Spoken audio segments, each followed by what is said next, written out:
আসসালামু আলাইকুম রহমতুল্লাহি ওবারাকাতুহু। আমরা দেখতে পাচ্ছেন কাকে নিয়ে আজকে হাজির হয়েছি। আমাদের সামনে যিনি আছেন শান্তিগঞ্জ উপজেলা বিএনপির আহ্বায়ক কমিটির সদস্য জনাব মুজাহিদ উদ্দিন। উনি আমরা দেখেছি নির্বাচনের আগ মুহূর্তে উনি যেভাবে অক্লান্ত পরিশ্রম করেছেন বিভিন্ন ওনার গ্রাম এবং বিভিন্ন এলাকায় পাথারিয়া ইউনিয়নের সব জায়গায় বিভিন্ন জায়গায় উনি প্রচারণা চালাচ্ছিলেন। যিনি কয়সর এম আহমেদ ধানের শীষের মনোনীত প্রার্থী, ওনার জন্য আমরা ওনার কাছ থেকে শুনবো ওনার গ্রামবাসী সহ পাথারিয়া ইউনিয়ন যেভাবে জনস্রোতভাবে যে ভোট দিয়েছে সেই ব্যাপারে ভোটারদের উদ্দেশ্যে এবং সাধারণ জনগণের উদ্দেশ্যে ওনার কাছ থেকে কিছু শুনবো। বিসমিল্লাহির রহমানির রহিম। সর্বপ্রথম আমি ধন্যবাদ জানাচ্ছি আমার গ্রাম, ঐতিহ্যবাহী গ্রাম, বড় গ্রাম, গাজীনগর গ্রাম। এই গ্রামে গাজীনগর সরকারি প্রাথমিক বিদ্যালয়ে প্রায় 4200 ভোটার ছিল। 4200 ভোটারের মধ্যে 2068 ভোট কাস্ট হয়েছে। এর মধ্যে কয়সর এম আহমদকে যেভাবে 1048 ভোট শুধু কয়সর এম আহমদ ধানের শীষ প্রতীক নিয়ে পেয়েছেন। গাজীনগর গ্রামবাসী আমাদেরকে যেভাবে ভোট দিয়েছে, কয়সর এম আহমদকে ধানের শীষে প্রতীকে যেভাবে ভোট দিয়ে বিজয় করেছে, আমি ধন্যবাদ জানাচ্ছি গাজীনগর গ্রামবাসীকে যে তাদের উৎসাহ ছিল উৎফুল্লভাবে।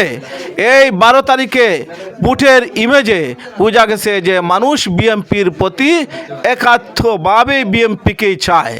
ইনশাল্লাহ বিএনপি নির্বাচন করে আমাদের তারেক জিয়াকে চেয়ারম্যান বানাইছে ধানের শীষের। আমাদের 3 নং আসন জগন্নাথপুর তথা শান্তিগঞ্জে জনাব কয়সর এম আহমদকে প্রায় আমাদের 3 নং আসনে প্রায় 40,000 উপরে ভোট দিয়ে 40,000 ভোট ব্যবধান বলন পেয়ে কয়সর এম আহমদ বিজয়ী হয়েছেন। তাই দক্ষিণ সুনামগঞ্জ শান্তিগঞ্জের মানুষ যেভাবে ধানের শীষকে ভালোবেসেছে সেভাবে কয়সর এম আহমদকে ভালোবেসেছে। আমাদের পাথারিয়া ইউনিয়ন বিপুল ভোটে কয়সর এম আহমদকে বিজয়ী করেছে। আমি ধন্যবাদ জানাচ্ছি পাথারিয়া ইউনিয়ন ও শান্তিগঞ্জ জগন্নাথপুরবাসীকে। কয়সর এম আহমদ আপনারা যেভাবে ভোট দিয়ে উনাকে বিজয়ী করেছেন, উনি আমার একাত্মভাবে বিশ্বাস উনি আপনাদের প্রতি এই সম্মান এবং মর্যাদা রাখবে বলে আমার দৃঢ় বিশ্বাস। আমি সবাইকে ধন্যবাদ জানিয়ে এখানে আমার বক্তব্য শেষ করলাম। আসসালামু আলাইকুম। ধন্যবাদ। শান্তিগঞ্জ উপজেলা বিএনপির আহ্বায়ক কমিটির সদস্য জনাব মুজাহিদুদ্দিন অত্যন্ত মূল্যবান মতামত শুনলাম ওনার কাছ থেকে, এবং যারা ভোটার এবং সাধারণ জনগণ যারা ছিলেন তাদেরকে ধন্যবাদ জানাচ্ছেন।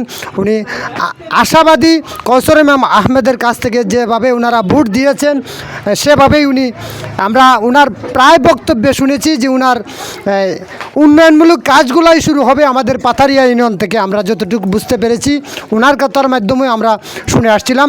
ধন্যবাদ জানিয়ে আজকের মতো বিদায় নিলাম। ভালো থাকবেন, সুস্থ থাকবেন। আল্লাহ হাফিজ।